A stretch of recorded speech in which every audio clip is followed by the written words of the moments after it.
אז אני עכשיו בקריית שמונה, בצפון ישראל, ובאתי לבקר חברים שלי, יאה ואלה. אז מה נשמע? בסדר. אחלה.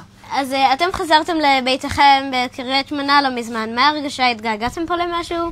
התגעגענו מאוד לבית, לחיות. לנוף הזה שפה מאחורינו, ולשטח כאן. ושבינתיים, שאתם לא הייתם בקריית שמונה, הייתם מפונים, אז אתם יודעים מה קרה פה? כן, נפלו לא מאוד טילים, ויש לי פה הוכחה. הוכחה. זה טיל? זה רסיסים של טילים. וואו. זה הוכחה לא כל כך של קטנים. טיל. וואו. אחי. זה... מצד אחד מדהים, מצד שני כאילו... איזה מזל שזה לא נפל עליכם. כן. מזל גדול מאוד. אז אתם רואים, זה מה שילדים מפונים צריכים לחוות עכשיו. זה ילדות נורמלית.